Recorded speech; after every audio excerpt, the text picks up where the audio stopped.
Ladies and gentlemen, welcome back to another episode of Backcourt Press. I am your host, Hunter Menick, here with my co-host, Zach Vinci. Say hello. What's up, everyone?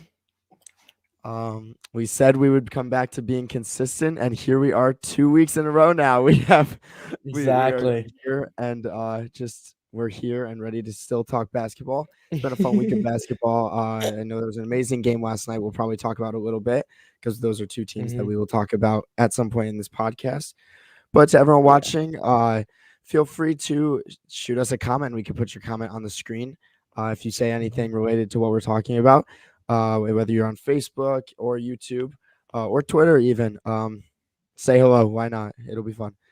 Exactly. And without further ado, we're gonna get right into it. So we'll probably go until around 7 o'clock, just letting the viewers in the beginning know if you want to come back, come in, come out.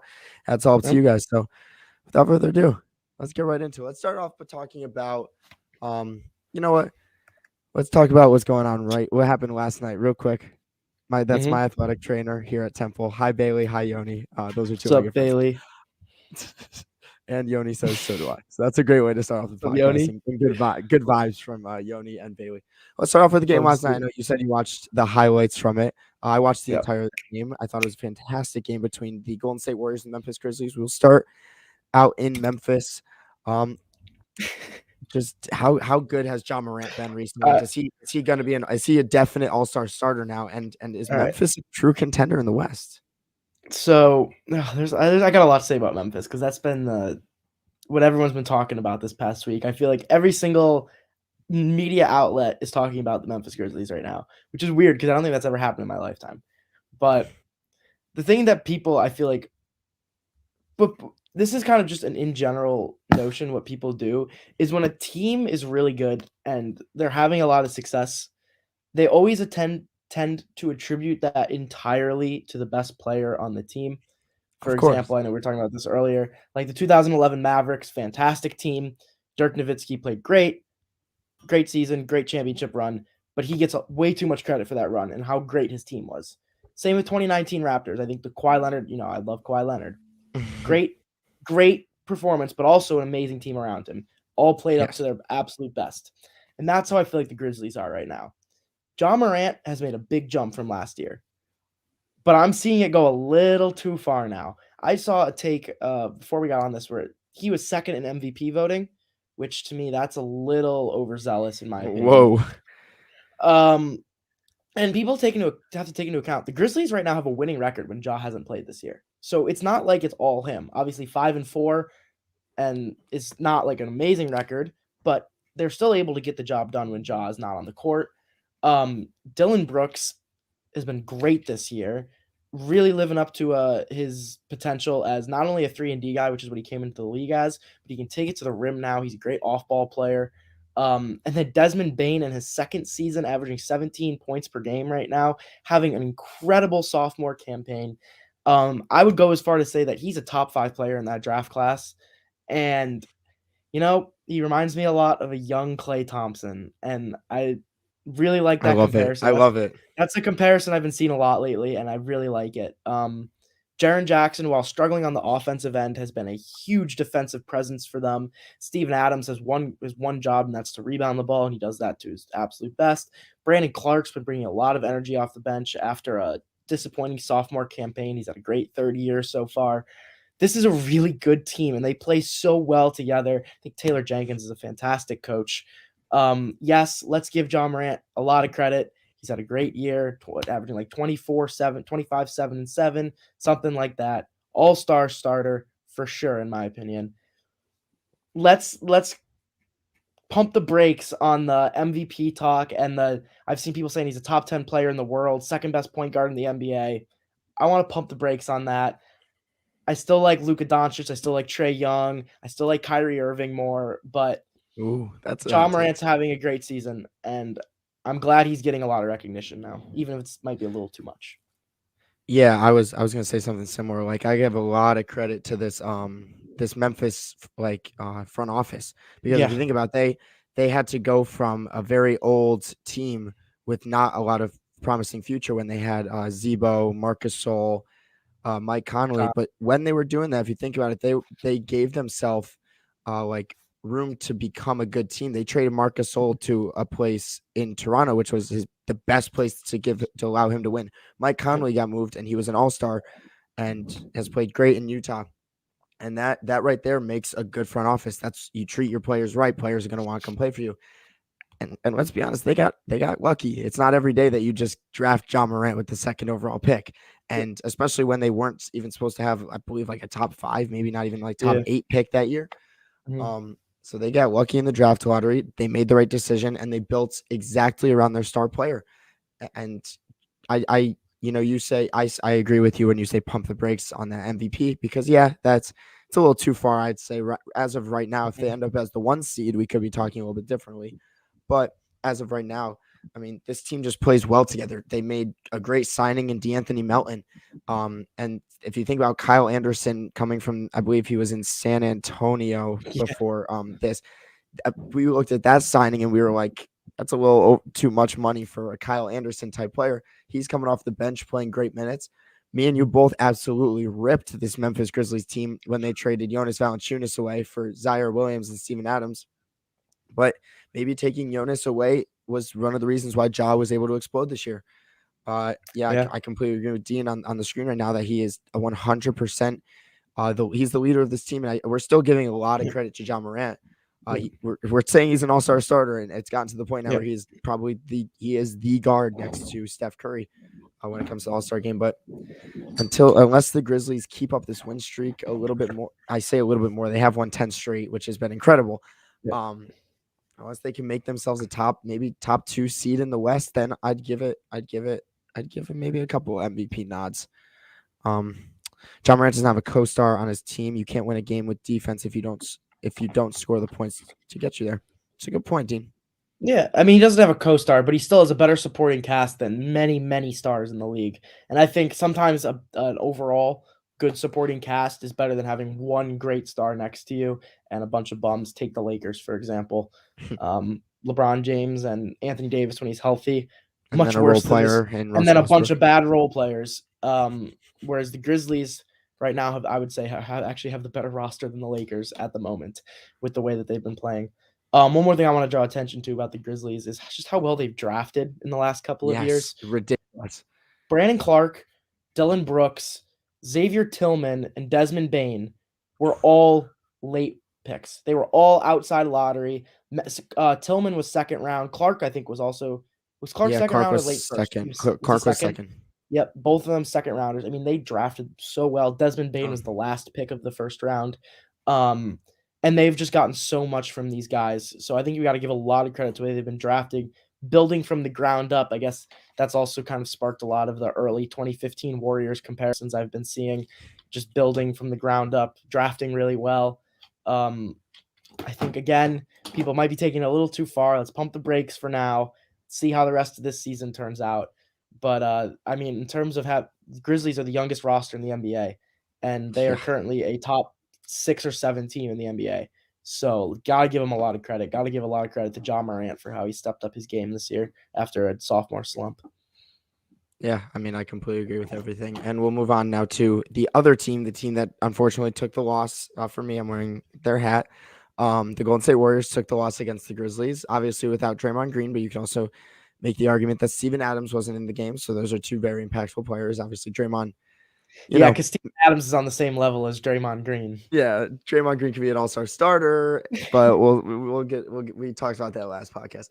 No, in regards to the Warriors, I just want to hear your thoughts on just the team overall. They still have the second best record in the league, only 10 losses so far this season, and Klay Thompson is averaging 15.5 points in his 2 games back. Not the best efficiency, but he's also only playing 20 minutes a night. Let me hear your thoughts on the Warriors team right now. Well, most teams are approaching their 40th game now, or just played their 40th game. So we're pretty much at the midpoint of the season. So as I always do at the midpoint of the season, I did my predictions for the rest of the season, standings for the playoffs. Here we go. I still have the Warriors at number 1 in the West, and I think they're gonna. Right now, I think they slipped right below the Suns, but I think they'll eventually retake the Suns and claim that top spot because they've been playing better basketball than any other team this year. And if you just watch if you're looking to watch great basketball, you got to watch the Golden State Warriors.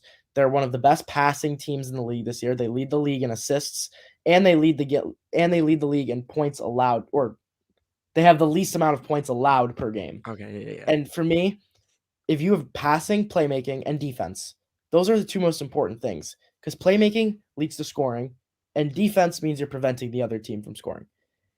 They have the best defense in the league, and they're probably the best passing team in the league. And you got to give a lot of credit to Steve Kerr, who I still think is a fantastic coach. And obviously, Stephen Curry, we talked about this last week, is having a down year in terms statistically. Yeah. And he's still, I mean, the way he spaces the floor, I still think you could make an argument he's the best playmaker in the NBA. Draymond Green is doing everything, having the best season of his career, in my opinion. And now they got Klay Thompson back, who it's another player I think people are a little overzealous on at the moment. But we'll see if Klay can get back to that form that we've seen in the last couple of years. This Warriors team is incredible. I think Kuminga's been really good when he's been playing limited minutes, but when we've seen him, he's looked really good. Jordan Poole's having an MIP type year. Gary Payton II, I absolutely love Gary Payton II. Incredible player. It reminds me so much of his father off the bench, the way he just harasses the guards defensively. I absolutely love it. And he can make the shot when you need him to. I love this Warriors team. I was so wrong on them at the start of the year. I had them much lower than everybody else. I didn't think they would compete for a title. I was so wrong. This is the best team in the West. Yeah, and yes, I mean, Steph is the best player in my stand. Yes, his center of gravity is the best in NBA history. Nobody draws more defensive attention than Stephen Curry does, and that's why he creates the plays that everyone else does. If anyone ever tries to tell you that Steph Curry is not a great playmaker because his assist numbers aren't as high as other point guards are, that person should not be talking basketball. Yeah, I mean, I want to give a lot of credit to a player that no one ever talks about when they talk about the Warriors, and that's Kevon Looney. It's been a good rebounder. Yes, it's been a good rebounder. And people forget this man is like 25, 26 years old. He might have just he's a young player. He is the perfect center for this Warriors team. He gets rebounds. He lets Draymond do his thing all around, like because Draymond runs the power forward, obviously. And he sets hard screens. He knows where to pass the ball. Steve Kerr has done a fantastic job with Kevon Looney. And, we still don't have our second overall pick back on the team yet in James Wiseman. And I'm honestly really hoping when James Wiseman comes back, he just runs that second unit with Jordan. I think Jordan Poole and James Wiseman, these two guys are both shot chucking players. I mean, let's be honest. James Wiseman last year, he was a lot of the time he just ISO in the mid-range and do a nice move and get a spin layup. And Jordan Poole, we see him come in the game and think he is Steph Curry. So I think that this Warriors team is really going to be a really contending team. I don't know if there's a team in the West that's really going to beat them. I mean, yeah, you have the Phoenix Suns, you have the Utah Jazz, Memphis Grizzlies. I know you're still high on the Lakers. Can't count out LeBron. No, can't count out LeBron. Never count out LeBron. As of right now, this Warriors team is looking very good, and I know they just lost the other day, but they arguably have 3 All-Stars this year, and it's very impressive to see. Yeah, I mean, I talked about everybody that came to my head, and I didn't even think of Andrew Wiggins, who's been having the best season of his career by far. I mean, I know you've been hyping up Wiggins a lot so far this year, so I don't really need to hop on that one. But Wiggins has been great so far. I don't have him as an All-Star in the West. I have him as one of the top snubs, but I think he's definitely earned a case, and I wouldn't be mad if he made it in. Yeah, I think we talked very highly of both those teams. I know your roommate. It's funny, your 2 closest friends are both Grizzlies and Warriors fans. So yeah, right. That's pretty funny that both teams are starting to succeed. And then, I know. You know what? While we're on the trend of talking about favorite teams, Zach, let's move over to the Philadelphia 76ers. But before we do that, I would like to just quickly, where's my mouse? Here we go. Hi, Mom. Thanks for joining. Not Nick. We'll move on to we'll go out east to the 5 seed out Love east. it. I almost went to the 76ers game tonight to watch Tobias Harris tell the crowd to shut up when clapping because they booed him every time he took a shot the other time. But it's been reported recently that Ben Simmons, they're trying to package in Tobias Harris to move on from Ben Simmons. And I saw a Kyle Kuzma tweet saying, how are you going to package $85 million to send away? So it would most likely have to be a 3-team deal. What are your thoughts on what's going on in Philadelphia right now? before we even talk about that, I mean, this is just the epitome of Sixers basketball.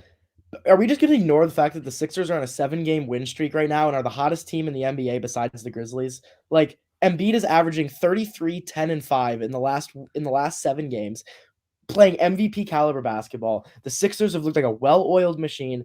They look like they belong at the top of the Eastern Conference right now. I'm not just saying that because I'm a fan. You know me. I'm very realistic about the Sixers, and I will tell Of you when I course. think they suck. This is the best I've seen the Sixers play in the last 2 years, over this past week and a half. And the fact that it's still getting overshadowed by the whole Ben Simmons drama is really pissing me off. Um, I don't even know what to say about it at this point that hasn't already been said. I feel like new information is all Tyrese Maxey. Yes, Tyrese Maxey, superstar, third best player in that draft class after LaMelo and Anthony Edwards. Change my mind. You can't. I love Tyrese Maxey. He is point guard of the future for the Sixers, and I'm just happy we have him. He's made this whole season a lot better for Sixers fans who are very disappointed about how the whole Simmons situation is playing out, and disappointed about how bad Tobias Harris has been this year. So Maxey is a lifesaver. But in terms of the Simmons situation, they always say new information's coming out. To me, I feel like we haven't gone anywhere. I feel like there's been no progression. Recently, it came out that the Sixers said they're not interested in deals for John Collins, Harrison Barnes, or Domantas Sabonis. First two, I understand. I don't understand why the Sixers wouldn't want Domantas Sabonis. The Sixers are statistically the worst rebounding team in the NBA right now, and Domantas Sabonis is the best rebounding non-center in the NBA because he's technically a power forward. So he would fix those issues tremendously. He would also probably be the best playmaker on the floor for the Sixers when he's on there. He's a very good passer for his position.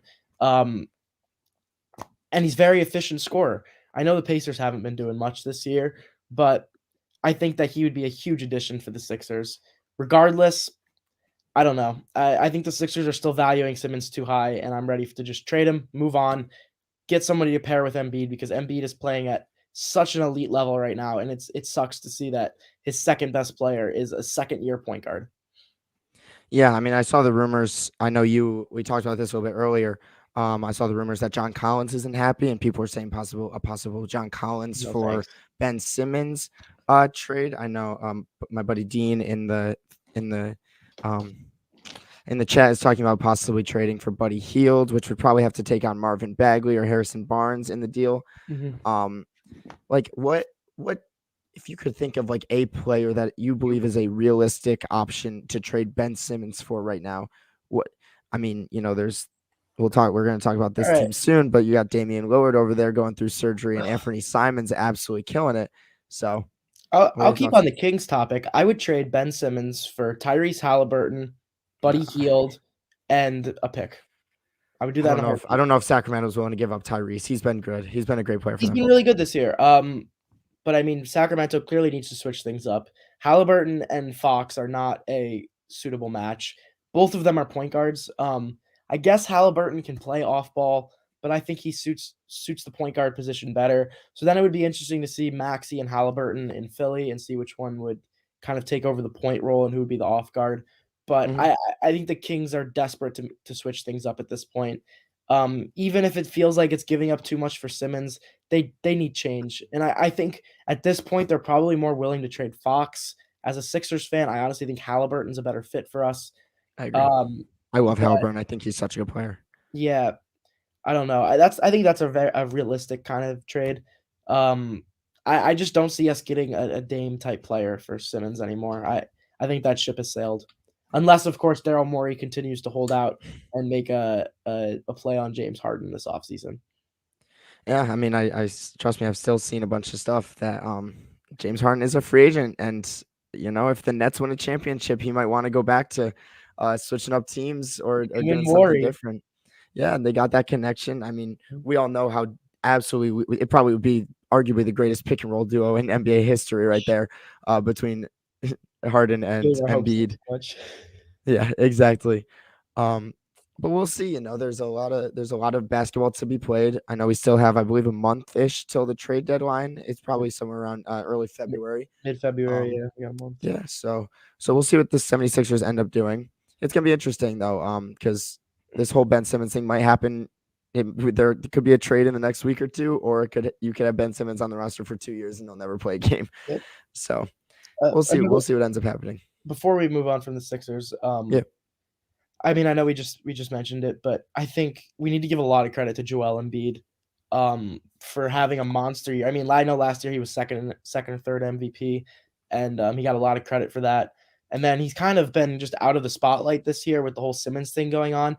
He's gotten really no media this year, and he's playing like an all-star start. I mean, out of all the guys who would probably be all-star starters this year, I feel like he's the one getting the least recognition in the NBA right now.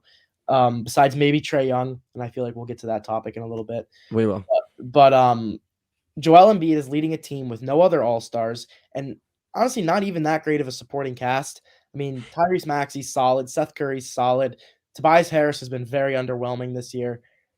The Sixers aren't a very good team, and Embiid is just putting them on his back. I mean, I went to the game against the Nets a few weeks ago, and it was crazy watching just how much they rely on him on both ends of the court, offensively and defensively. And he's got them as the 5 team in a very strong Eastern Conference this year. Won 7 straight. Won 7 straight, approaching the top tier of teams right now. And I think if the Sixers can come away from this season as a top 6 seed and avoid that play-in, that is a huge win for the organization and for the team as a whole, and especially for Embiid. And it really shows that he doesn't need anyone else to be able to get this team where they need to be. Yes, obviously Jokic. I'm not even going to try to argue that because obviously Jokic isn't. I think he's in a whole nother tier than Embiid. It goes Jokic at a tier by himself, Embiid in a tier by himself, and then you get the rest of the centers. But Embiid has done something really special with this Sixers team. And if they can keep this up and end up as a 5-6 seed, then I think he should deserve some MVP recognition. Yeah, I mean, why not? I know when we did our all-star ballot last week, you had him off the bench. I believe that's probably changed. That's changed now. Yeah. 4 wins in a row, averaging 35 points per game, kind of changes my mind a little bit. And just I think the Sixers, I mean, the fact that they're not even in contention to have a second all-star, no one's even discussing a second all-star for Philly, which is probably one of the only teams in the top 8 or 9 of the East that only one all-star is even in discussion. So I think Embiid has definitely earned a starting role on that team. And it only makes sense because he'll be going up against Jokic, who will be the center for the West. So it makes sense to have a Embiid in there. Yeah, let's talk about possible trade destinations for Ben Simmons. We mentioned this earlier, but let's go back to West. This is a team I've been wanting to talk about for a little bit. Arguably my most hated team in the league just because of one player. Let's go to the Portland Trail Blazers real quick because this team is on a 2-game win streak, which probably is their highest this season because they've been horrible. But let's talk about the player of the week, averaging, I believe, 31, 32 points a game on ridiculous efficiency with no real stars or anyone around him. And Damian Lillard, it just became apparent that he's going to be getting surgery and possibly missing the entire season, which means this is the Anthony Simons show in Portland. What do you have to say about what's going on in Portland right now? Well, I mean, it did come out in the last 15 minutes that Damian Lillard is going under abdominal surgery. So they said he's not done for the season, but he'll miss extensive time. I wouldn't be surprised if he's shut down for the season because Portland, I mean, right now they're miraculously still in a play-in spot, even though they're, I think, 16-25 or something along those lines. But this Portland team can't compete. They're not good. They don't really have any other than Dame. I mean, CJ McCollum, I think, has been atrocious this year. He's been very hard to watch. When he's even been on the court, Yusuf Nurkic has actually shown flashes of playing well this year. And then there are games where he just looks like one of the worst centers in the league. And they really don't have a good supporting cast outside of that. And Simons has been fantastic. So you've got a guy in Anthony Simons averaging 29 points per game in the last week. You just give him the free reign. I mean, this Portland team has been stuck in mediocrity now for 7 years. They always make the playoffs, and they never do anything in the playoffs except for that 1 year where the West was pretty down bad, and they made it to the Western Conference Finals. Only swept by useless Nurkic. Yeah, Nurkic is useless at times. And then I'll have games like the other night where he nearly had a triple-double. But yeah. But Portland needs to hit the reset button. I think they've needed to do this for the last 2 years now. Reset, trade Dame. I don't care where he goes at this point. Originally, I would have wanted Philly.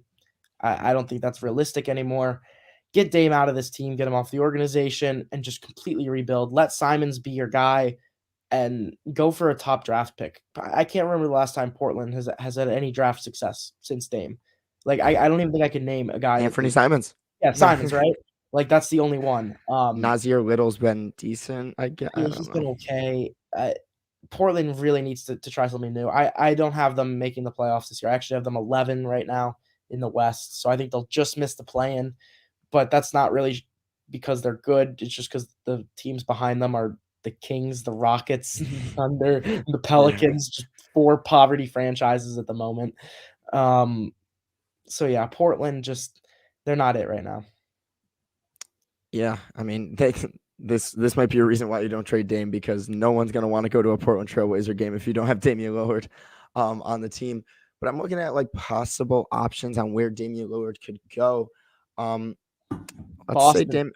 I was just gonna say Damian for Jaylen Brown. Who accepts it? Who denies that trade? Do you think either one of them deny it? I think they should both accept it. I mean, the Trailblazers run a lineup with Simons and Jaylen Brown as your 2 guards. I think they also should ship out McCollum to a different team. Get rid of both of them.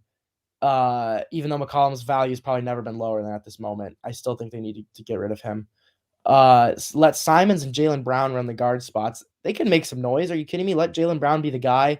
Have Simons be the playmaking guard who can also get you those buckets. And then Boston would be, with Dame and Tatum, Boston would be right back to the top of the East, especially if Dame could go back to how he was playing his entire career rather than this year. That Boston team would be special. So I don't see why either team would say no to that. Is there any other markets that you would see? Possibly maybe out in Madison Square Garden.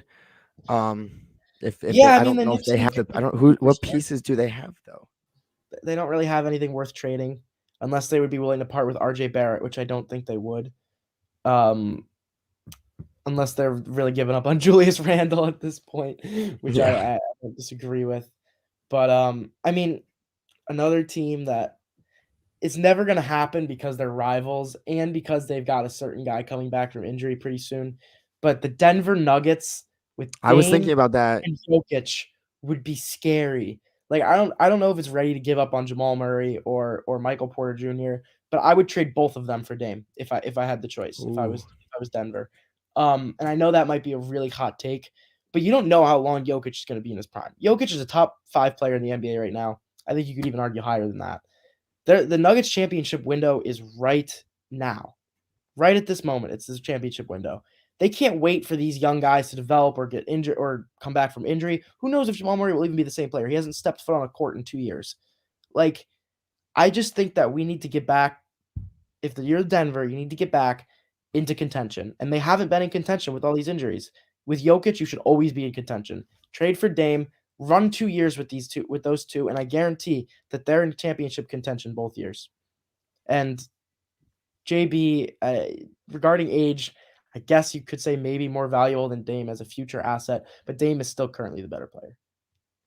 I completely agree. I'd love to see him in Denver. I mean, that we talked about Harden and Embiid. Imagine Harden and Embiid pick and roll versus a Dame and Jokic pick and roll. I mean, those guys would just absolutely kill it together. Right. Yeah. But I don't see Denver doing that because of Jamal Murray, but I don't know. Sounds good. So we are actually going to take a small break from just talking NBA teams. And we're going to move on to a special segment. I talked to you about this a little bit. I didn't think we'd be able to do it. But luckily, one of our buddies from back home has joined us today. Everyone say hello to my buddy, Will Hoffman. Hey, what's going on? This is a surprise. What's up, Will? Yeah, Will, I didn't even tell Zach that you were joining this. He had no idea. I really have no idea what to expect right now, so that's perfect. Neither do I. That's the best part. You're not alone. So I have a couple tier lists of NBA players, and Zach. The plan is we needed a judge, which is why Will is here. Zach and I are each going to be doing debates. Zach and I, we've done this many times, just without a judge or without anyone here watching us. So why not? We are going to be debating just NBA players. So the way this is going to work is, since I'm on the left, I'll go first. I'll get 1 minute to debate my player. Then Zach will get 1 minute to debate his player. Then I will get a 30-second rebuttal. Zach will get a 30-second rebuttal for my rebuttal. And then sorry, that's a lot of rebuttals, but will then choose who, quote unquote, won that debate. The whole thing about this is I don't want you choosing this based off of the player that you think is better. So obviously, if it's Russell Westbrook versus Michael Jordan, you're going to say Russell Westbrook. Yeah, but I want you to choose just who had the better argument or who you think made better points. And we're just gonna have fun with this. We've never done this before. This is the first time thing. It's the first time Will has been on the podcast. I think it's the first time we've ever had a guest speaker possibly on our podcast. So, Will, you are the first and only. Welcome to the Backcourt Press family. I'm honored, man. Absolutely honored. Soon we'll give you access to the Instagram account too. So the first debate I have, Zach, I'll let you actually. No, I'm gonna choose the player that you're gonna give me somebody that I can't even defend. No, this will be a good one. These two players, we are going to debate who is the better player at the current moment. Right. I will have Darius Garwin. You will have Fred VanVleet. I like this. This is a good one. I was thinking about doing LaMelo Ball, but since we had these two players in our wild card, I figured this would be a good debate for both of us. I love this. So I have my timer right here on my phone. Zach, when you are going, I will go like this when it's the 10-second mark. Shout out to Through the Wire podcast. They gave me the idea for doing this. Do you want to go first or do you want to go second? You go first. Sounds good. All right, 1 minute starting on the clock in 3. God bless you. 3, 2, 1. So currently the Cavaliers sit 6th in the Eastern Conference. And obviously that has to do a huge part with Jarrett Allen and Evan Mobley both playing those big man spots. But Darius Garwin is the man out in Cleveland right now, in my opinion. He's averaging, I believe, 19 points and around 7 assists a game. The way that he's been able to develop over the first couple of years of his career has just been incredible. He's become a very lethal three-point shooter this season, a fantastic playmaker. Evan Mobley, I believe, is averaging 15 points a game this season, while Jarrett Allen's averaging around 17. And both of those players are mainly paint players that run off the pick and roll, which just shows you how incredible Darius Garwin has been this season. And along with that, his defense has incredibly stepped up. Obviously, he's not an incredible defender by any means, but I believe his rookie year, he's the worst defender in the NBA statistically, and now he's worked his way up to 1.3 steals a game. And then the 20 points, 7 assists a game just speaks for itself, while the Cavaliers are a top team in the East. That's my minute. So now, Zach, here is your turn. 3, 2, 1. The Raptors are, in my opinion, just as good as the Cavs are right now. They're only, I think, a game and a half back. Fred VanVleet is right now, I think he's a better scorer. I think he's slightly worse playmaker, but the difference between them is the defense. Fred VanVleet is second this year in deflected passes in the entire NBA, and he's second in loose balls recovered. He's a hustler. He brings the energy, and I'm not saying Garland doesn't, but I think VanVleet is overall a more valuable player to his team. I mean, in the last week, he averaged 38 and 5. He's been playing absolutely out of his mind recently. I also think he's a better 3-point shooter as well. Really, the only edge where I'll give Garland would be playmaking. Pretty much everything else, I think VanVleet is slightly better at the moment. You have 15 seconds left. So you want to keep going? That's all I need. If you have anything else, that's all you need. Perfect. All right, I get my 30-second rebuttal, which I will be starting right now. So, yeah, you make great points about like Fred VanVleet's defense and everything like that. But if I look at the team that was built, I believe Darius Garwin has a bigger impact when it comes to this team's chemistry than Fred VanVleet. The chemistry around in Toronto was built around like the Pascal Siakam. Fred VanVleet was a huge part of that. But Darius Garwin has built this young culture here in Cleveland, in my opinion. I think he is like the leader of this team, where Fred VanVleet, it seems like he shares that role with a couple other players. That's my 30 seconds. All right, you 3, 2. See, I don't know. Go. I just completely disagree with that. I think VanVleet, when you watch him, he's the floor general out there. He's the one that's commanding the troops. He's the one that rallies his guys. He brings so much energy to the floor. He's always going at it. I don't know. I just completely disagree with what you just said. Obviously, Garland is a good leader as well, but Garland's also only in his 3rd season there. VanVleet's been with Toronto now for 5 years. Like he knows the guys, he knows the coaching staff, and he knows the fans, and he really brings out the energy in them. William. Give your answer and then give why you choose your answer. I'm honest. I think I'm gonna have to go with Zach on this one. I just kind of like what he was saying more. Not really 100% sure why, but I liked what he was going after there. Was there like a specific point or anything? Basically that he was saying that he's better at almost everything except for playmaking, and yeah, that's about it. But also the fact that you were trying to say that he was about the same for each team, like they were contributing the same amounts. Like, yeah, sounds good. Awesome. All right, Zach's got 1-0 lead. The next one we have, which I honestly had. I didn't know that. Yeah, why not? Why not? We're gonna go till Will has to go, so it's really not up to us. But this next one I thought would be a kind of a fun one for me and you, because we've debated this before, but I'm gonna switch the roles in which we've debated this. Oh boy. Oh God. Zach, you're gonna start first with Donovan Mitchell. Okay. And I'm gonna go second with Devin Booker. Oh, I love this. Okay. I know normally the roles are reversed when we have this debate, so I figure why not? We'll do this. All right, Zach, you go first. Your minute starts in 3, 2, 1. Okay. So far this year, if we're talking this year, Devin Booker's had a very down year statistically. These are the worst averages of his career. You can look that up. It's true. And he just hasn't been shooting the ball as well as he normally does. On the flip side, Donovan Mitchell is having arguably the best season of his career. In the past, I think I would probably always said Booker, but this year I think Mitchell definitely has been having the better season. He's averaging more points per game. He's a better passer. He's averaging more assists per game. Neither of them are very good defensively, but I'll take what Mitchell brings to the table. He brings the explosiveness as a scorer. He's been more efficient this season, at least from the field. From three, Booker's been a little bit better, but I just think Mitchell right now is the overall better scorer, just a better explosive player. And even though neither of them are good defenders, I think Mitchell is slightly better. I think he gives at least a little bit more effort on the defensive end. All right, I'll go in 3, 2, 1.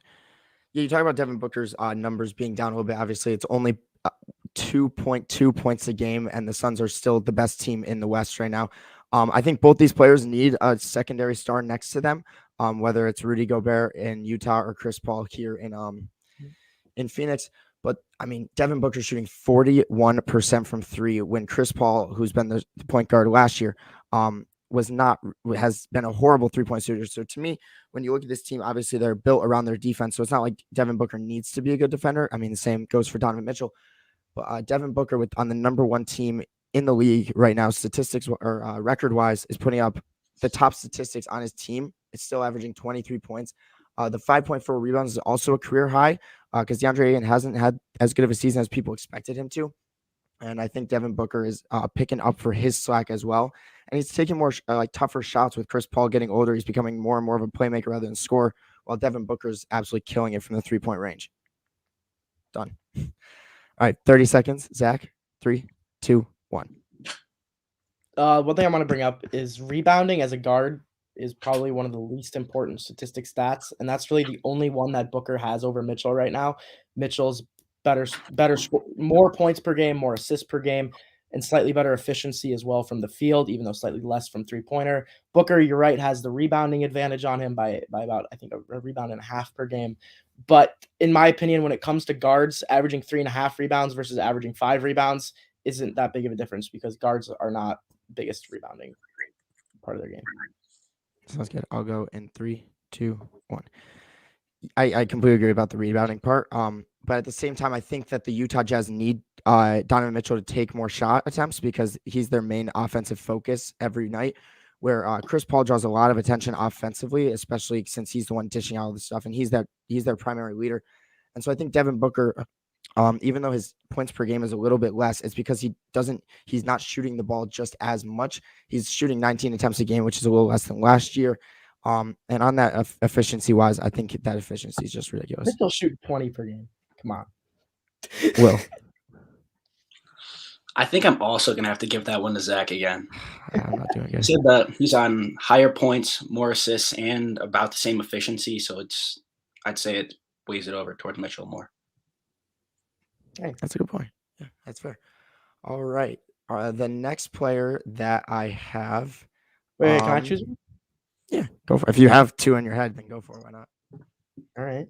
I actually didn't have two in my head, so if you have another one, go ahead, and then I'll think of one for the next one. It will. If you want to think of one too, we'll all right, you are. All right, actually, I got one. You argue John Morant. I argue Trae Young. I swear to God, that's what I had next. That's literally the one I had next. Right. Okay. Me first or you first? Actually, Will you choose? Oh, I was just gonna come up with a Russell Westbrook one, but Who goes first, Will? Hunter, go first. All right. 3, 2, 1. So while Trae Young, I'll start with your guy because he's averaging 27 and 10, and he's been absolutely incredible. Your team's dealt with health and safety protocols. I don't think there has been a better leader this season in John Morant because John Morant has completely. I know we literally just talked about John Morant is in the MVP race. I know that's a little far fetched, but he has really led this Memphis Grizzlies team. And yes, they 5-4 without him, but he really is the explosive leader. You see how much this team runs, the open looks that Desmond Bain gets, and Dylan Brooks, because they're both averaging 17.5 points. And I believe that has to do with a huge part of the offensive attention that John Morant brings to this team when he drives and kicks. He's averaging 7 assists, 6 rebounds, 25 points per game. He's my player for most improved player because he has made that huge third-year jump from his first year. And he's doing this in only 32 minutes a game. Well, yes, I would say that as of right now, the Grizzlies supporting cast is better, and that's a good reason for why they are a top 4 team in the West. It's still very difficult to be a top 4 team in the West, and John Morant is the number 1 player and an all-star starter this year. Done. All right, 3, 2, 1.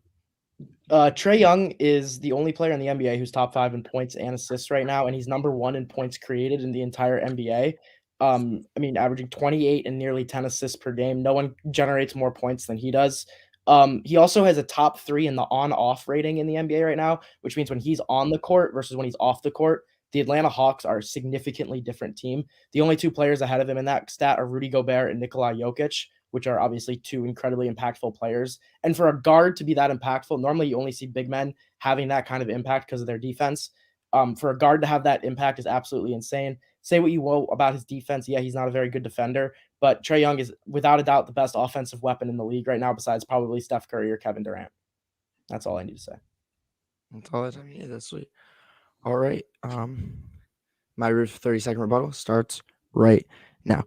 So I'd say Trae Young is averaging 35 minutes a night. And although he is shooting more threes a game, John Morant has been an absolutely incredible three-point shooter this year. I know at one point he's averaging 40% on 4 attempts when they don't need him to shoot because they already have 4 shooters around him. So right now, when it comes to efficiency, John Morant is like one of the most efficient point guards when it comes to just driving. And he's still doing that while averaging 25 points a game, 7 assists because this team has other good playmakers around him with good shooters as well. That was a fast 30 seconds. All right, 3, 2, 1. Ja's 3-point percentage has dropped down to 37%, which is the same now as Trae Young's, and Trae Young shoots 3 more per game. So I think Trae Young definitely has the edge on that. Trae Young also averages more assists playing with worse teammates. He doesn't have guys like Dylan Brooks and Desmond Bain, who are 2 of the best shooters in the West right now, shooting threes in the corner, and he's still averaging more assists per game.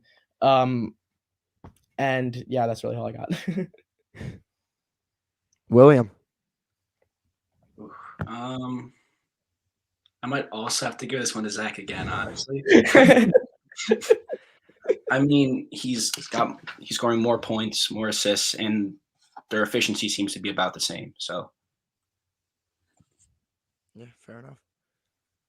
That's a close one. Those 2 players are neck and neck when it comes to under 25 players right now. Will, did you? About a tier above. What'd you say? I have Trae about a tier above still.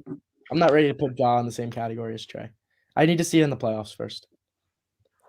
All right. Zach, you think of any 2 players? No, I was so focused on that one. I wasn't even thinking of it. I'll think of one right now. You know what? I got one. Okay. You have your MVP in Giannis Antetokounmpo. Okay. And I have my MVP in Nikola Jokic. Okay. Oh boy. Zach, go first. 3, 2, 1, go. Giannis is basically averaging the same stats. Statistically, he's averaging nearly identical numbers to what he's been doing the last 3 years. And if you remember, he's won actually for the last 4 years, and he's won 2 MVPs in the last 4 years, and his numbers are pretty much the exact same. His efficiency is only like 1% worse than it was last year. And he's won 2 MVPs in that time, and he's doing the same thing. And when he's been on the court, the Bucks have been top 3 team in the NBA. He's missed his supporting cast for a lot of the year, but I mean, this is the same Giannis that has won multiple MVP awards, and nobody else is jumping out and separating themselves from the pack like some guys have done in recent years. So I don't see any reason why Giannis shouldn't get it. He's top 10 scorer, top 10 rebounder. He's averaging almost 6 assists per game, probably a top 3 in the defensive player of the year voting right now. He does absolutely everything and super efficient. There's really nothing you can say against Giannis right now. Time. That was like perfectly a minute too, so go. All right. My minute. Oh, sorry, I just completely blanked out. My minute starts in 3, 2, 1. I mean, Jokic this season is averaging 26 points per game, 14 rebounds, and 7 assists. He's arguably the best. I would not arguably the best playmaking center in the league, with Will Barton being his second best player, and they are still a top. I believe there's the 6th seed right now out west, better than the team like the Lakers, and a lot of good teams like that. And I mean, Jokic is just an incredible player. His efficiency is ridiculous, 56% from the field, those 7 assists a game. And the most important thing that I'm going to bring up is, yes, obviously Giannis is the better defensive player, but this season, Jokic has just incredibly increased his defensive rating. He is just the entire anchor for this team. And without Jokic, this team would be a bottom probably 2 team in the league, because without Jamal Murray and Michael Porter Jr., both who were 15 to 20 points per game scorers last year when they were healthy, they still have a positive win percentage, which I just think is absolutely remarkable for Jokic. Your rebuttal starts now. That's a very good point, and I think that's very true. However, Giannis was without Middleton and Drew for a huge part of the early part of the year. And even before he got Chris Middleton back, he'd gotten Drew back by that point. He'd already gotten the Bucks to a top 5 team in the East by the time Middleton was back. So he was doing great things with a pretty mediocre supporting cast early in the year. He's averaging more points, slightly less rebounds at his position, slightly less assists as well. But I think, again, the defense is just what gives him the incredible advantage. Giannis is a top 3 defensive player in the NBA. Yes, Jokic has improved this year, but he's nowhere near Giannis on that end of the floor. Sounds good. I go now. I looked up a stat that said this was on December 9th this season. Denver's offensive rating falls to 99.9 when Jokic is not on the floor, which is the worst mark in the league. And not only that, but their defensive mark when Jokic is off the court it goes to 114.2, which is the worst in the league as well, which means that the Denver Nuggets are worse defensively than that Orlando Magic team and the Houston Rockets team when Jokic is not on the court. I just think the impact Jokic has on this Nuggets team is incredible. And to me, he's my MVP this season, just based off of stats and the analytics. Will. I'm going to have to go with Hunter on that one. He showed that he was more of a difference maker than Giannis was for his team. Those 2 players are so good. I mean, we're watching, and both being foreign players, it's just incredible to what we're seeing from both those players. I think right now you could make the argument for Kevin Durant as well, just because of how great of a player KD has been. I mean, he's averaging like 36 and 6 or something ridiculous like that this season.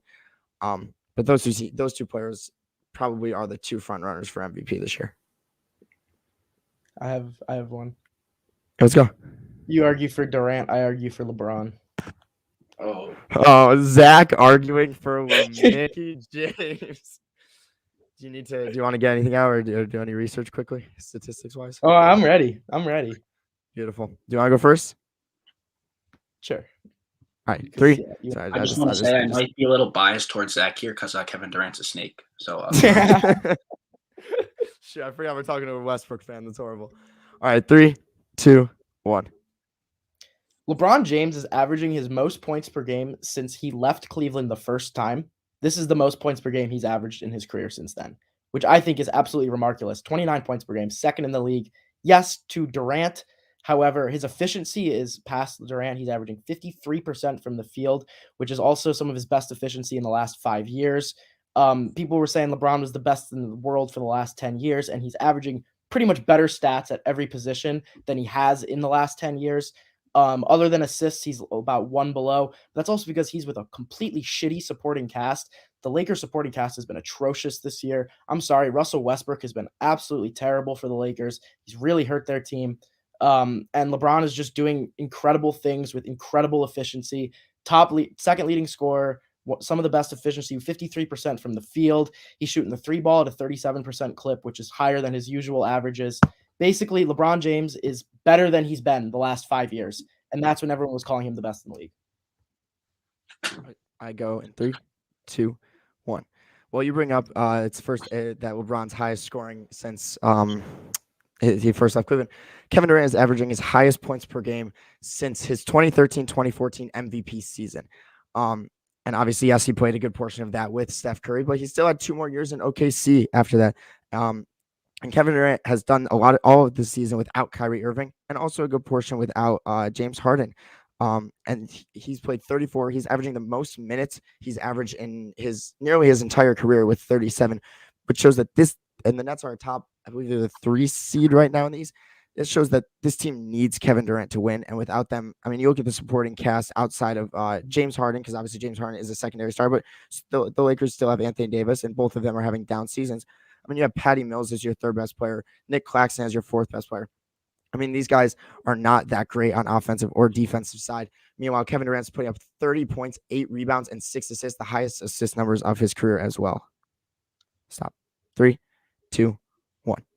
So Durant is currently averaging 1 more point per game than LeBron and 0.2 of a rebound more. However, LeBron's averaging more assists by almost 1.5. He has higher efficiency from the field and higher efficiency from 3. And he's averaging more steals and blocks. LeBron is actually top 7 in the league in steals this year, showing kind of a defensive rebound from his last few years. That's the most since he was in Miami back in 2013. So not only putting up great offensive numbers, he's putting up some of the best defensive numbers of his career as well. All right, my 30-second row starts now. So when I look at the stats for the Brooklyn Nets, I mean, yes, you make the argument for assists, but he is the main playmaker on that team, where this team has James Harden, who is still arguably the best playmaker in the league. And his numbers have gone down just because Kevin Durant's been taking so many good shots and making so many good shots. He's averaging the highest points per game in the league right now. This team is a top 3 seed out east without their 3rd best player on the team. And I just think that the attention offensively that Kevin Durant brings, because he can shoot from anywhere on the court, and he's having an incredible MVP season. I'd give the edge to KD. Time. These two. Who would you take? I'm sorry. This year. Without this year, LeBron. This year, there's not a single player I take over LeBron. The way he's been playing, it's so close because I just watch him play and I'm like, this is like peak LeBron. Watching him all over again. It's so close. I mean, and Kevin Durant might be the 2nd best player in the league if he's not the 1st, because it's crazy. Will. I really don't know here. I mean, I feel like you can't even eat if you don't give one for this, I think that's fine too, because like Durant, LeBron. This one was. It's so close. I always, whenever I hear LeBron's stats, basically it makes me lean towards him, just because he's always feels like he's significantly better than everyone else, but. Yeah. So I might have to give it to Zach on this one, but it's so close that it's. Yeah, it's that's why I wanted to do that, because this season they've been so close to each other. Yeah. I was like mentioning those stats, and I'm like, they're like literally within like 0.2 of a rebound of each other, less than a point of each other, and less than a percentage in field goal and 3-point percentage. They're both just ridiculous. Like they've both been like having identical seasons in terms of like scoring, and then. Like Durant is improving like all of his other stuff this year, and LeBron's doing just as good rebounding and assists as always. It's crazy. Durant's doing like better assists, better rebounding than he's done in previous years, while also putting up the most points. I mean, Jeez, him getting better to that is like finally approaching LeBron's level. Yeah, exactly. I mean, 2nd best player of all time. What can you expect from, the possible GOAT in a couple of years? We'll see. Will, do you have any players? Do one with Russell Westbrook. I just want to hear it. Westbrook versus D'Angelo Ball. I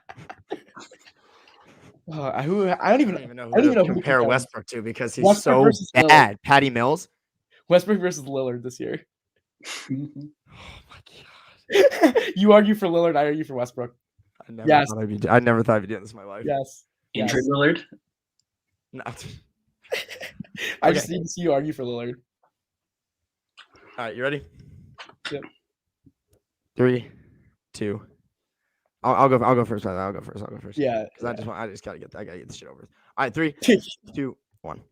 Although Damian Lillard is having a quote-unquote down year due to the fact that free throw attempts are lower, free throw percentage, I believe, is a bit lower than it has been. He's averaging 24 points and 7 assists with a team with no defense around him. I mean, he arguably has the worst. Although Damian Lillard is not a good defender, he's probably on the same level as Steph Curry as a defender. But look what happens to Steph Curry because you put defensive and shooters around him, and look what he does. Damian Lillard has neither of that. He has no money to play the pick and roll with because Yusuf Nurkic, we talked about him earlier, is a horrible player. CJ McCollum, all he can do is play offense. So this team really is only Damian Lillard who's on the court. There's a reason why Anthony Simons is playing so good. It's the same reason why Damian Lillard is playing so good. This offense revolves around a point guard. And Damian Lillard, he was an all-star caliber contention before he got injured. Obviously, now he's out for the season. But he's a top 10 in assists. Obviously, Russell Westbrook, he gets assists. When you look at the turnover levels, Damian Lillard is averaging 2 assists compared to Russell Westbrook's probably 7. And Zach, 3, 2, 1. Russell Westbrook this year is averaging 19, 8, and 8. Those are similar statistics to what DeJounte Murray is averaging, who's considered having a breakout year and is on many people's all-star ballots, including mine. He's also actually his efficiency is not bad. He's shooting almost 45% from the field, which is very clear of Dame's 40%. And you look at three-point shooting, he's only 2% worse than Dame, and everyone says Dame is a significantly better shooter. I mean, Dame is jacking up almost 10 threes a game and shooting it at barely 30%. Whereas, I mean, Westbrook is only putting up 3.5, and he's shooting almost 30%. So, I mean, that's very close in that regard. And Westbrook just does everything else better.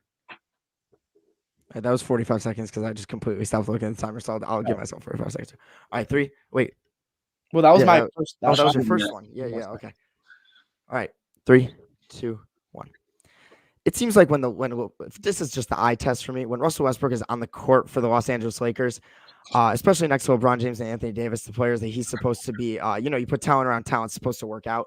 He's averaging nearly upwards of 5 turnovers a game, and it seems like the only assists he gets are when LeBron James is cutting. His mid-range game has been absolutely atrocious, and we all know that Russell Westbrook is not the focal point. Damian Lillard averaging 24 points. He's not the same Damian Lillard he's been due to injuries this entire season. Obviously, he's now just getting surgery.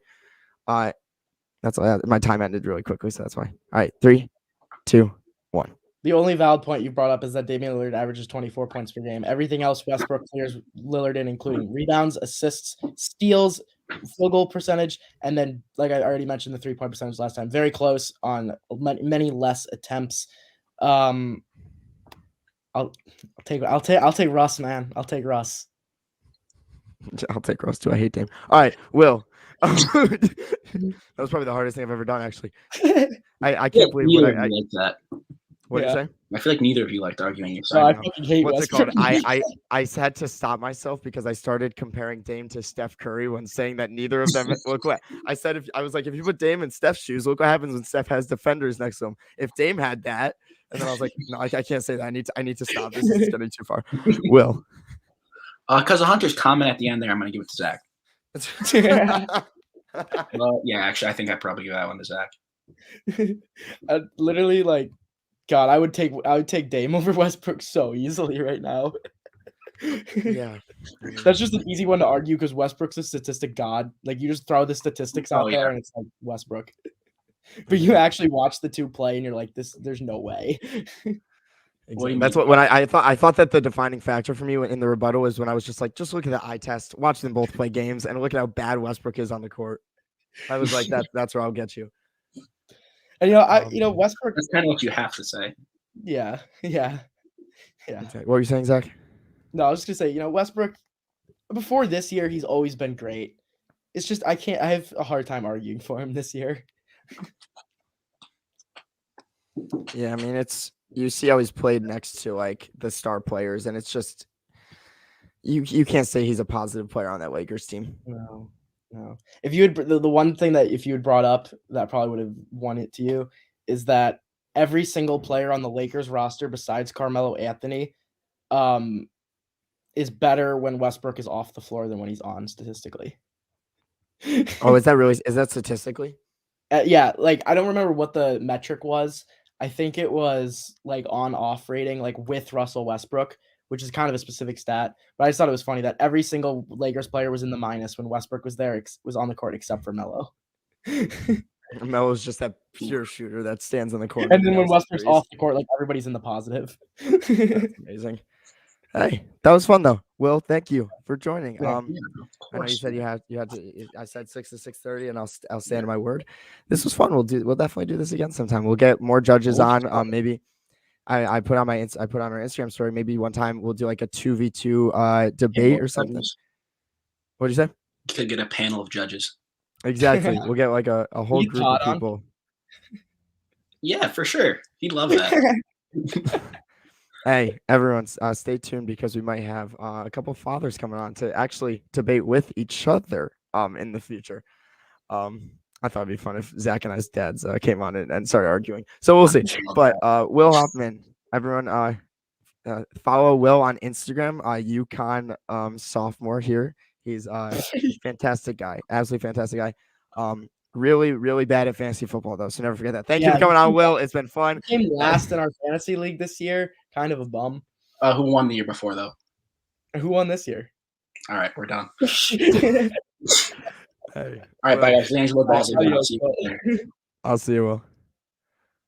Oh, that was fun. Thank you to Will for coming on. Honestly, it was funny because originally supposed to be my dad coming on, and next thing you know, Will FaceTime me in the middle of the podcast, and I was like, "Hey, let's see if he wants to join," and he ended up joining. So that was fantastic. Yeah, that was fun. We're definitely gonna do that again in the future. We'll get more people to come. Now, 25 minutes left. You got something in mind? Let's talk about. Okay. Go ahead. We'll go back to our team talk like we were doing earlier. Let's talk about the Minnesota Timberwolves. I know this was a team that you wanted to talk about. While you were watching that, while you and the entire United States was watching the Warriors Grizzlies last night, I tuned into Minnesota Timberwolves versus New Orleans Pelicans, which I'm sure me and probably about 3 other people in the entire country were watching. But it was actually a really fun game. Before we even get to the Timberwolves, I'm going to talk slightly about the Pelicans. Because I really want to talk about the whole Zion situation because I think it's fascinating. Oh, I'd love to talk about this. I don't see him playing a game this year. I would be shocked if he did play a game this year. And then you take a look at it, and 3 years there, he's played now, I think, 80 total games, which is basically 1 full season. Mm-hmm. What do the Pelicans do? Do they move on? Do you think they try to stick it out with him? Do they try to trade him? Because I'm honestly curious about this. I really don't have a strong opinion on it because I think it's so difficult to tell with his injury history, with his talent. Like, it's so difficult to balance. So I want to hear your thoughts on that. Should have taken John. No, I'm kidding. But at this point, honestly, like, probably would have been the better choice. And I've been defending Zion over Ja for a long time. Mm-hmm. But it's so hard because the last time Zion was healthy, he was an all-star starter. He was averaging.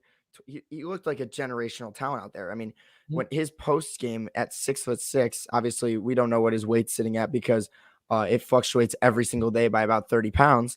It's somewhere especially on between Instagram. 50 and 350. Yeah, we never know. But I mean, the Pelicans, they're the 3rd worst team out west right now with 15 wins. Brandon Ingram. I mean, I saw like a podcast. I think it was JJ Redick's podcast with one of the Pelicans players. It might have been like Josh Hart actually, and Josh was just like, "Wait until Zion comes back. Wait until Zion comes back. We're going to be a really good team." Who knows when Zion's going to come back? And it doesn't seem like Zion has that like leadership impact to be the best player on a team, especially not a playoff team. I feel like he doesn't even want to be there. No, it doesn't. He just seems like he doesn't want to be in New Orleans. Like, I feel like he's just not making any effort to help this team at all. He's gone through 3 coaches now in 3 years. Yep. It's a very hard organization to be a part of, which is why I give a lot of props to Brandon Ingram from staying around. Well, Lonzo Ball had said the second he got a chance to, he was like, "I'm up and out of here, man. Thank God." Yeah. It's really hard to determine because he 27 points on, what was it, 65-70% from the field, 62, 62%. Which is insane. And if you take out like the Rudy Goberts and the Jared Allens and those guys who only shoot high percentage layups and dunks, would easily be like the leading scorer in the NBA. And like nobody else who shoots above 60% in NBA history has, other than Wilt Chamberlain, has ever even approached over 25 points per game. Not even close. And Zion did it with 27 in his second season playing with a pretty shitty supporting cast. He also showed he's a generational talent, but I don't know, is his work ethic there? Does he want to be there? Is his injuries gonna hold him back? Like, how long do you wait if you're New Orleans? Like, how long do you give him before you decide to move on? Yeah, the thing that hesitates me for the Pelicans moving on is the actual like improvement that he showed from his first to second year. Like he came into his rookie year averaging 22 points a game, which was absolutely incredible, as we all know. But then he came out after dealing with injuries for the entire second half of the season, came out and averaged 27 and also 7.5 rebounds, while next to Steven Adams at the center position, who was it was Steven Adams in New Orleans. And Steven Adams sits in the paint. I mean, that's all he does. He sits in the paint, gets rebounds and putbacks. He's clogging the paint. And you had Zion put up 27 points a game, 8 and 7.5 rebounds with another paint beast. That's why I know so many people like Miles Turner, Jonas Valanciunas. I'd love to see this pairing next to each other. And Zion still does have 2 years on his rookie contract, which does make me hesitant because like the thing is, say that the Pelicans move on from Zion. I don't think it's going to happen just because I don't think that it's going to be it's going to be more than a Ben Simmons asking price, and teams are going to be very nervous to get to like give up pieces for an injury prone Zion because no one knows what he's going to be like when he comes back. But then he could come back and average 30 next to Brandon Ingram. Devontae Graham's I used to be a better 3-point shooter than Lonzo, but he's also not as much of a playmaker at all. He's more of a shooter. You got Josh Hart there, who's a very, very good defender who you put next to those guys.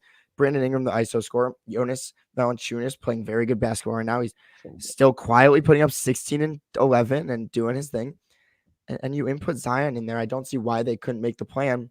They're the play-in tournament, but it's just like, will he come back? Will he will he lead them to the play-in? You will just he don't lose know. weight? Who knows?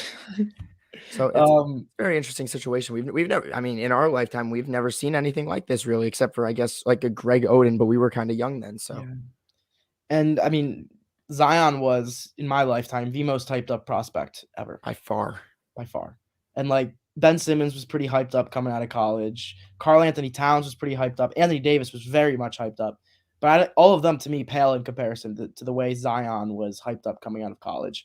Like everyone saw him as like the generational talent of this decade. Yeah. And he showed it last year. I mean, you brought up a great point about the floor spacing. The Pelicans had bottom 3 floor spacing last year, and they had 3 guys in their starting lineup who couldn't shoot a lick. And Zion was still just dominating on the inside. Like, if he gets with a team where, like I said, even Valanciunas is a huge benefit for this Pelicans team. And if it wasn't for him this year, I think they'd probably be the worst team in the NBA because he's been spectacular this year. And Ingram's been very, very inconsistent. There are games where he looks like he's one of the best players out there, and there are games where he just looks like another bum on the floor. But I got to give him a lot of credit. He had a beautiful game winner last night. Great finish for the Pelicans. But, yeah, I mean, this whole Zion thing is absolutely crazy, and it's very interesting to see how it's going to turn out. Yeah, I mean, you said it as much. It's like if you put, Memphis drafted the perfect team around John Morant.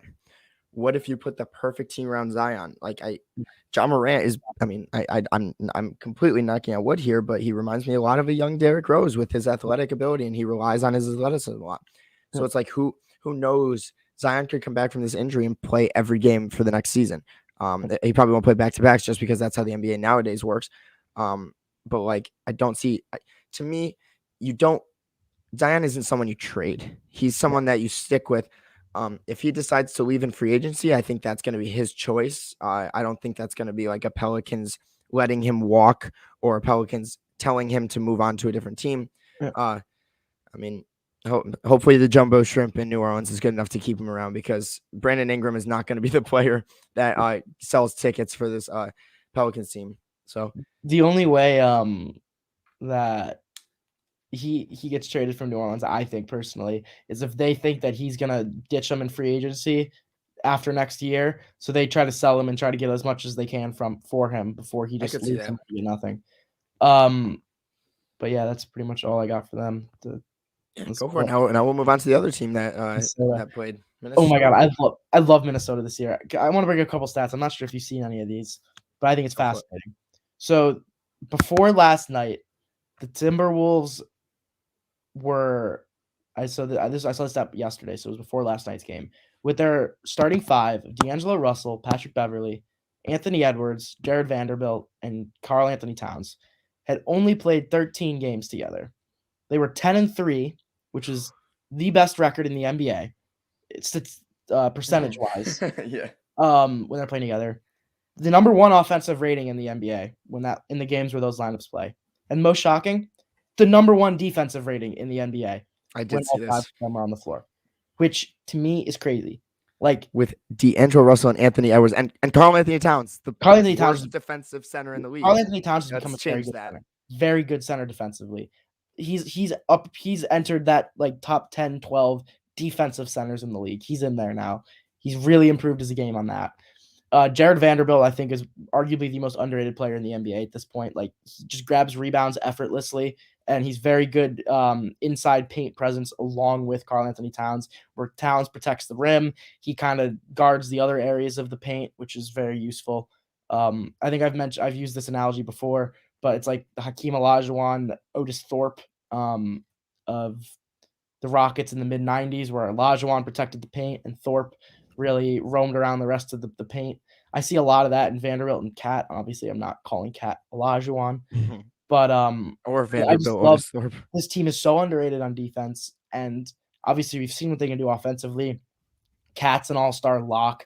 Anthony Edwards has a good all-star case. I don't think he'll make it because of how strong the guard class. Give it 1 year. But he's only in his second season. And he's averaging 22 points per game on very good efficiency compared to last year. And D'Angelo Russell started off very slow shooting the ball, but he's picked it up his last 10 games. He's been playing great, looking like all-star Brooklyn D-Lo again. Yeah. Patrick Beverley is actually turning the negative connotation around with his name. He's been great this year. I've had so much fun watching him.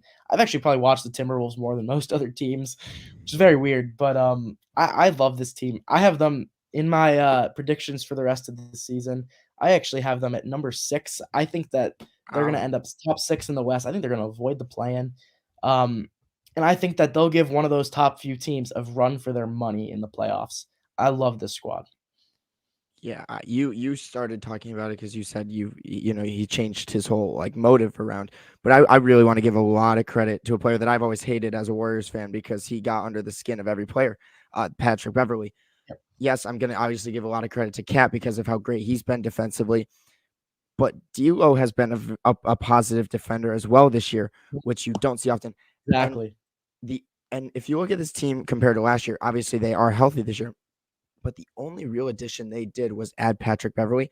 And I just have a feeling that Patrick Beverley came into this locker room and said, we're no more. You are going to lock up because that's the kind of he is a leader on the defensive side of the ball. And you can see it on the court. I mean, you said they're the top defensive rating team when that starting 5 plays.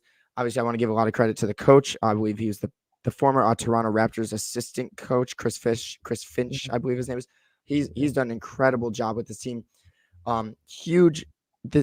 I really, really like this team's backup front court in Jaden McDaniels and Naz Reid. Both players are super unique in their own way, super, super talented players. A lot of credit to Jaden McDaniels because Vanderbilt has missed not missed a good amount of time, but he's missed a little bit. And Jaden McDaniels has stepped right into that starting lineup like it was, and it's been no difference with those two players. They're developing so well.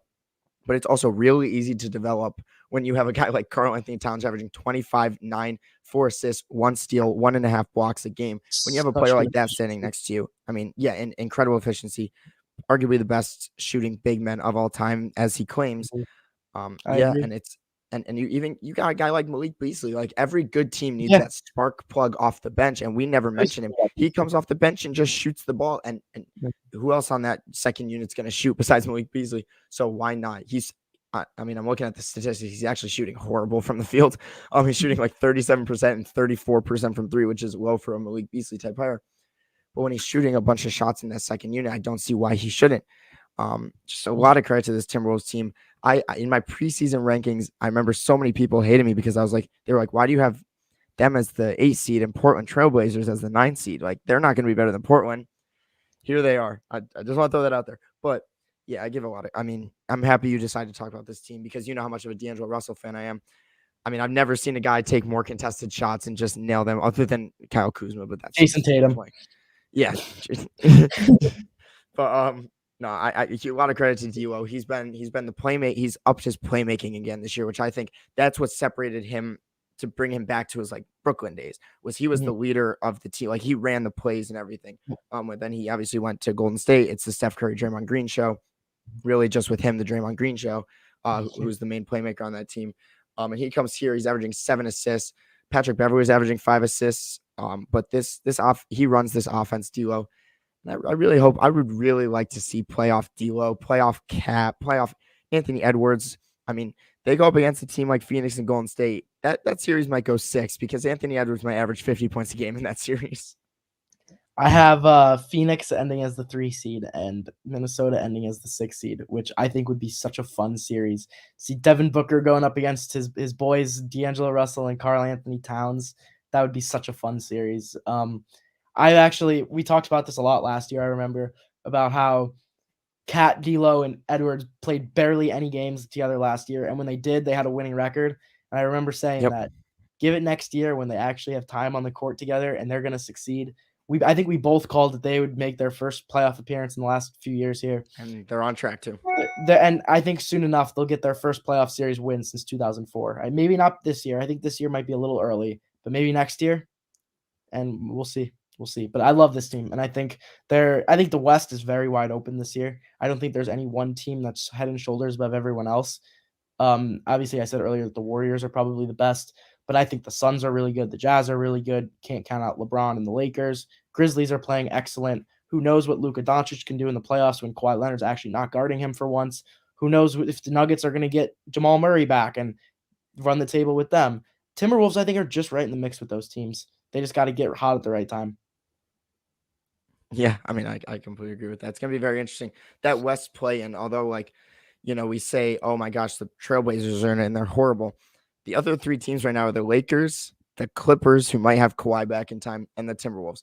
Those teams are going to go at it, and especially in a 1-game series. Boy, would I love to see all those teams play against each other because that's going to be really fun to see who gets that 7-8 seed. Absolutely. Hopefully the Spurs sneak in there so we can see DeJounte Murray.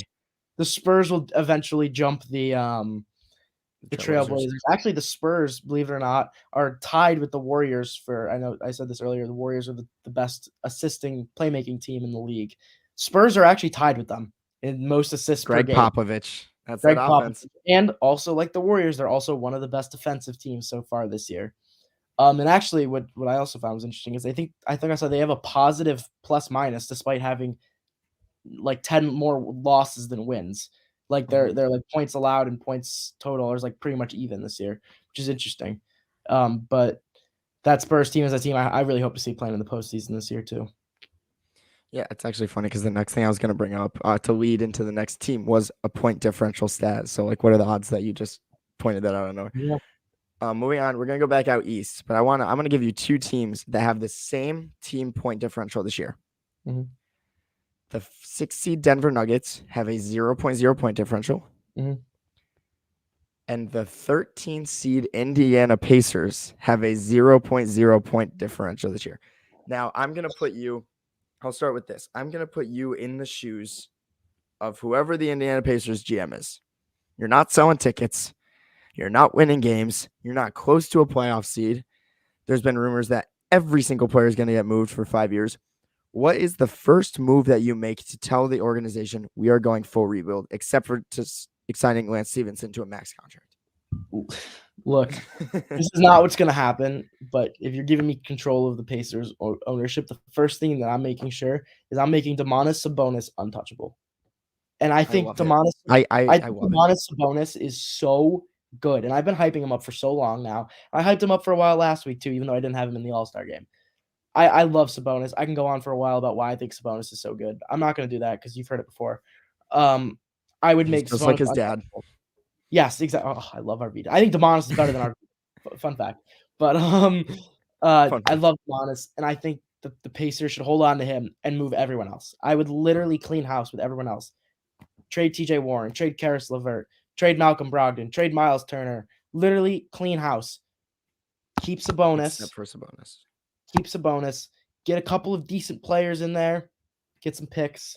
The only way I could see them selling Sabonis is if they decide to go full rebuild and they don't really need a star. I guess you could trade Sabonis, but I would want a pretty good return for him. And then just go full rebuild. Go with the Thunder are doing, go with the Rockets are doing. The Pacers have been stuck in mediocrity for way too long. To me, they're like the Trailblazers of the East. I think they just need to retool. Yeah, so if you are the Indiana Pacers and you're looking to trade, say, Miles Turner, what are you looking for in a package like that will help fuel you? Obviously, you're looking for a first-round pick, but like honestly, I don't think Miles Turner is that good. I'm much lower on him than most people are. I think he's extremely overrated defender, and I think he brings almost nothing to the offensive end besides a little bit being able to stretch the floor a little bit. I would trade him for whatever I can get. Like if I'm the Pacers, I'm not picky about what I'm getting. I'm like, hey, these guys are on the trade block. Give me your best offer, and I want it to include young players and draft picks, and that's it. Like, just do what the Thunder did basically, and like literally sell everyone for these picks for young guys who are going to be stars in the future. Yeah, that's basically it. I'm trying to think like if they could get like how the Thunder were able to get Shea. If they could acquire a young guard like that or a young player that they think could lead them into the generation into the future would be good. I was thinking maybe even like a Colin Sexton maybe. Let yeah. Colin Sexton kind of take over this team as the main guard while they're in the rebuild phase. But yeah, that's kind of what I'm looking at. I guess maybe you can keep Brogdon, but I think Brogdon could help out a contending team as the starting point guard who doesn't really have one. Like even the Celtics, I think, could benefit from having a guy like Brogdon. Celtics with Malcolm Brogdon would be a scary team. Benefit a lot from him, and I think that they wouldn't even have to give up Brown to get him. They might have to. I agree. I don't think so. I don't think they would. They should try to. I think they should try to get Brogdon without giving up Brown, and that would help the Celtics out a lot too. But yeah, I don't know. I think the Pacers need to scrap it all. I mean, they're a lot better than their record shows this year, and I actually think that they could still contend for a play-in spot, but because there's a lot of season left. But they've been so injury prone in the last few years. They can never get all their guys healthy, and they just can't close games. They don't have a closer, and that's their biggest issue right now. Yeah, you mentioned Brogdon going to the Celtics. I obviously you said you want to make Sabonis untouchable. Imagine Sabonis playing next to like a Jaylen Brown, Jason Tatum type player. We could just feast in the playmaking, get the rebounds that this team needs. I think that's a perfect fit as well. Now, Sabonis, don't know they have the pieces. If you're getting Sabonis, you have to give up Brown. I don't think there's any way around that. But yeah, I honestly think that'd be a good try. I think that would benefit them to give up Brown and get Sabonis. That might be unpopular. But yeah, I think it seems like I think he would bring more to the table for the Celtics because first off, Tatum is always better when Brown's not on the floor. I think there's just we've had so many examples of seeing this now that Tatum always performs better when Brown is not out there. And I think Sabonis would help Tatum even more as a rebounding, playmaking big who can also get buckets and be very efficient and allow Tatum to really take on the scoring role. I think as soon as you get Jaylen Brown out of there, Tatum is going to average 30 points per game. Like that might be a bold prediction, but I do believe that he will average 30-plus points per game this season, and I think it's going to be when Jaylen Brown leaves. Fair enough. I mean, they're sitting at the 10 seed right now, 20 and 21. They do have a plus minus point differential. Hey, I don't know if you remember this, but MJ's LBJ made that post that was like, "Send me a hot take," and my hot take was that the Celtics aren't going to make the playoffs. And here they are sitting at the 10 seed. So, hey, we'll see what happens. I'd be very interested to see what happens with them. Yeah, I have them ending a little higher than they are right now. I have them ending 7 in the East. I think that they'll be one of the upper edged play-in teams, and I think that they'll end up being one of the 8 playoff teams because when it comes down to that play-in, I think that's all they need to focus on is getting to the play-in. And I think they have the talent. Tatum will put up 50 again. Tatum will go off and just carry the Celtics into that top 8. So that's where I've got them right now. I think they're better than teams like the Hornets, the Knicks, the Wizards. I think they're better than all those teams. I think they're very comparable with like the Raptors. I have them as the 7-8 to end the year. Okay. So that's how I'm feeling about the Celtics. Yeah, let's talk about another team out east. We'll probably wrap it up right after this, unless you have anything else you want to say. Well, let's talk about another team in the East struggling a little bit. We have one of their players as an all-star starter in Trae Young, but outside of that, it seems like the Atlanta Hawks have nothing going well. I mean, you have John Collins saying he's unhappy. You have Clint Capella playing some of the worst basketball he's played in years. he never was a great center because he needs a ball dominant point guard next to him to thrive. I mean, is it time to give up on DeAndre Hunter? What's going to happen with Cam Reddish? There's so many question marks in Atlanta. So walk me through what your thoughts are. Right now they said a 17-22, which is the 12th seed in the Eastern Conference. Collins and Capella just isn't a good fit in the first place. I think you got to get rid of one of them. I like Collins a little bit more, but I don't think trade value though. Yeah, and he's younger, but I don't think either of them can be your second best player on a contending team.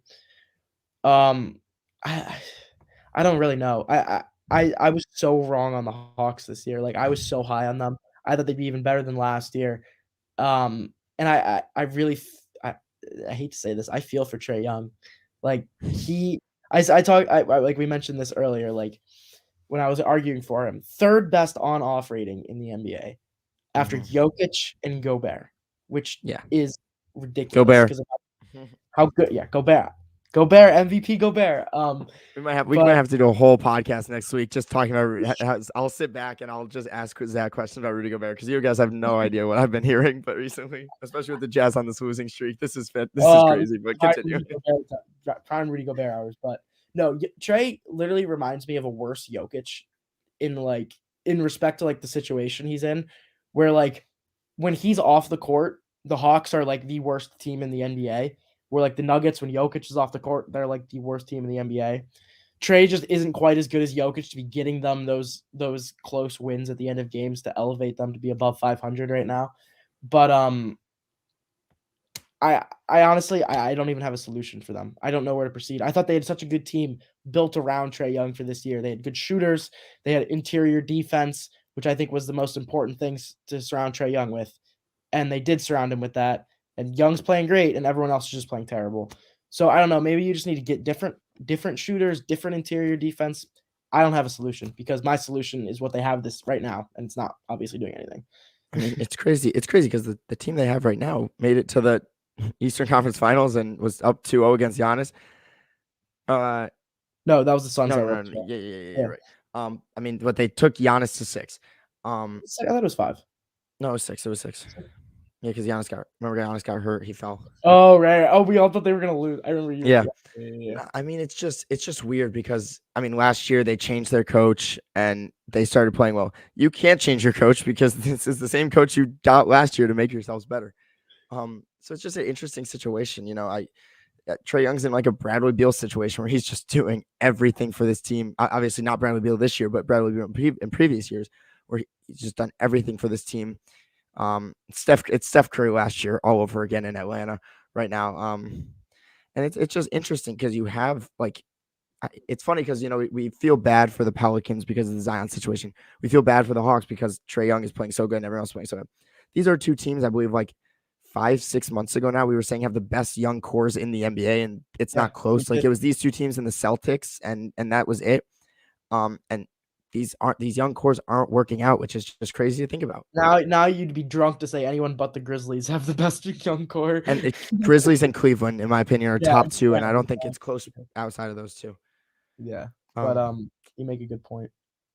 Yeah, we'll see what Atlanta does. Hopefully they can turn around because I know all of us want to see Trae Young play playoff basketball again. I'm sure if they make the play-in, they probably should because in my opinion, this is a better team than New York with non-All-Star Julius Randle. Shout out to Zach for calling that last year. But I mean, this team is definitely a better team than I'd probably say the Wizards. I'd take them over the Wizards, even though the Wizards are a more complete team at the moment.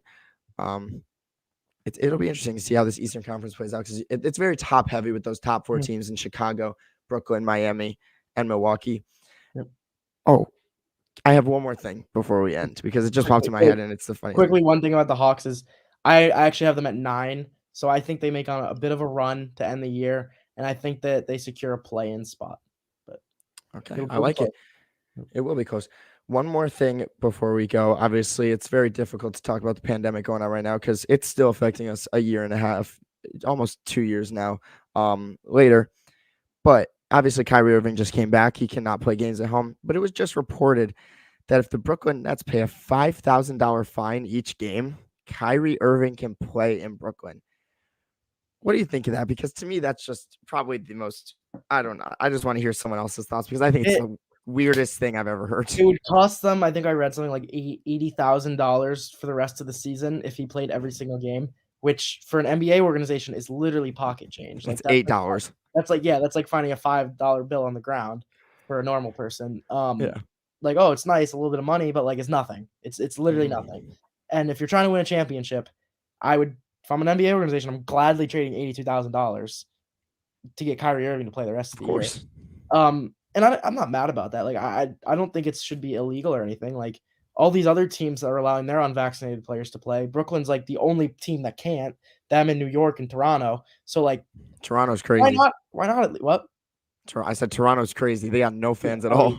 Toronto's but I mean I don't see why not. I mean everyone else can play when they have COVID. So I mean I've heard enough of this Kyrie situation at this point. Let the man play. Let the man play basketball. Let Brooklyn dominate the league and win the championship this year. That's what's going to happen. We all know it's going to happen. It's going to be Durant versus Curry all over again. That would be a great final. I'd love that. It would be amazing NBA Finals. Hey, without further ado, there's our hour 30 minutes. This was a fantastic podcast. We did a lot of different things during this. We talked about a bunch of different teams. I feel like this reminded me of that podcast we did like a year ago where we did 2-minute talk on every single team in the league. And we somehow got through a bunch of teams without like timing it or anything, while also having that little mini debate series with Will, which was so much fun. Thank you to Will for joining. That was awesome. We're gonna do a lot more stuff like this coming up. What's up, Demetri? Even though you made me argue for Donovan Mitchell. Hey, you made me argue for Damian Lillard, which is 10 times worse. Hey, but everyone, we had a good amount of viewers this podcast. It's been fun. We had a lot of comments. A bunch of guys that I know, which is, always fun to see the support from my Temple crew guys. Without further ado, it's been great. Thank you so much to Zach for joining, my co-host. Try and debate him, guys. It is probably the most difficult thing you ever do in your life. I would like to see anyone else. I would like to see anyone come on here and try and debate this man. Give him Rudy Gobert and it's over. Thank you all for watching. This is Rudy Gobert clears everyone. Don't even bring up anyone else. Gobert versus Jokic. Here we go. All right, Gobert, everyone. Gobert versus Bill Walton. No, thank you all for joining. It's been fun. And I will see you all next week, hopefully, when we do another podcast. Adios. Peace.